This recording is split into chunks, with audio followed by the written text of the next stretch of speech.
জনতা, আপনারা হাজির হয়েছেন আমার কলিজার টুকরা ছোট ভাই শহীদ শরীফ ওসমান হাদির জানাজার নামাজে অংশগ্রহণ করার জন্য।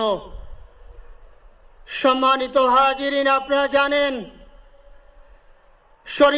শহীদ ওসমান হাদি তিনি স্বাধীনতার সার্বভৌমত্ব রক্ষার জন্য এই বাংলাদেশের 18-20 কোটি মানুষের কাছে একটি মেসেজ দিয়েছিলেন কিভাবে একটি স্বাধীনতার সার্বভৌমত্ব রক্ষা করতে হয়। আজকের বড় পরিতাপের বিষয়, আমার বলার মতো কোনো অবস্থা নেই। আপনারা জানেন যে শরীফ ওসমান হাদির একটি বাচ্চা মাত্র 8 মাস বয়স। ওর বাচ্চা যখন জন্ম হয়েছে আমাকে বলেছেন, ভাই আমার বাচ্চার জন্য একটি নাম নির্বাচন করেন, যেই নামের মধ্যে বিপ্লবী চেতনা থাকবে। আমার সন্তানের জন্য একটি নাম নির্বাচন করেন, যেই নামটা সাহসিকতার পরিচয় বহন করবে। আমি অনেক যাচাই বাছাই করে ওর সন্তানের নাম দিয়েছিলাম ফিরিনাস, বিপ্লবী এবং সাহসী।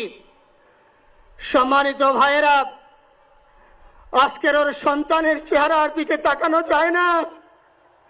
আজকের আমার মা প্রায় পাগল হয়ে যাচ্ছে, জ্ঞান হারিয়ে ফেলছে। আমার ভাই বোন তারা পাগল হয়ে যাচ্ছে।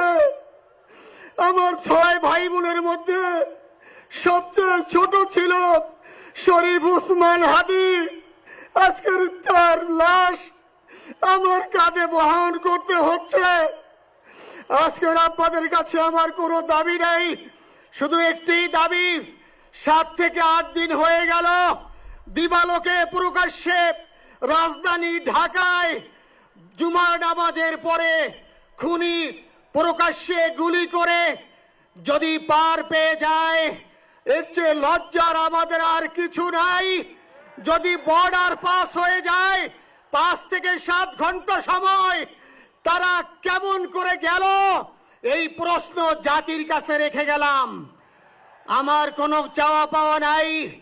আমার ভাই ওসমান হাদি শহীদ হয়েছে, ওর শহীদি তামান্না ছিল। আপনারা ওর বক্তব্য শুনেছেন, আপনারা শহীদ ওসমান হাদির টক শো শুনেছেন। ও সব সময় শহীদি তামান্না করত। হয়তো আল্লাহ তাআলা ওর শহীদি সেই মত নসিব করে দিয়েছেন।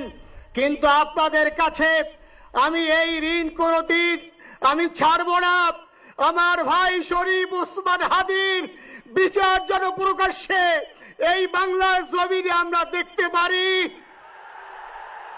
ভাইরা আমার, 7-8 দিন হলো, এখনো পর্যন্ত আমরা কিছুই করতে পারলাম না। এই দুঃখে কলিজা ছিঁড়ে যাচ্ছে। আমরা ওসমান হাদির জন্য দোয়া করি, আমরা ওর সন্তান ওর স্ত্রীর জন্য দোয়া করি। ওর সন্তান মাত্র 8 মাস বয়স। গতকালকে যখন ওর কাছে নিয়ে আসছে, সবাই বাবাকে দেখাবে ওসমান হাদিকে। আমি বললাম কি লাভ হবে, ও তো কোনোদিন ওর বাবার চেহারা কথা বলতে পারবে না। ওর ছেলে আর কোনোদিন জানবে না যে আমার বাবা কেমন ছিল। ভাইরা আমার, ওসমান হাদি আর ফিরে আসবে না। ওসমান, তুমি দেখে যাও, লক্ষ লক্ষ জনতা, তাওহীদি জনতা তোমার জন্য পাগল। ওসমান, তুমি বড় নাই, তুমি আমাদেরকে পাগল বানাই দিয়ে গেছো। আল্লাহর কাছে আমরা সবাই দোয়া করি, আল্লাহ যেন আমার ভাই শহীদ শরীফ ওসমান হাদিকে জান্নাতুল ফিরদাউসের মেহমান হিসেবে কবুল করেন। আল্লাহ তাআলার কাছে দোয়া করছি, আয় আল্লাহ তাআলা, আমরা যারা বেঁচে আছি ঈমানের সাথে স্বাধীনতার সার্বভৌমত্ব রক্ষা করে তৌহিদের দ্বীপ বাংলাদেশকে যেন আমরা রক্ষা করতে পারি, সেই তৌফিক আল্লাহ তাআলা আমাদের নসিব করুন। আপনাদের সবার কাছে দোয়া চাচ্ছি।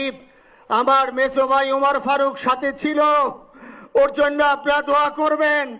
আমার ছোট বোন মাসুমা অ্যাবনর্মাল হয়ে গেছে, তাকে চিকিৎসা করাচ্ছি, ডাক্তাররা বলছে অনেক বেশি সমস্যা। আমাদের পরিবারের জন্য একটু দোয়া করবেন। আমাদের আর কোনো চাওয়া পাওয়া নাই। শরীফ ওসমান হাদি তুমি বেঁচে থাকো, আমরা ওর জন্য দোয়া করি। আল্লাহ তাআলা শরীফ ওসমান হাদিকে জান্নাতের সর্বোচ্চ মাকাম নসিব করুন, আমিন।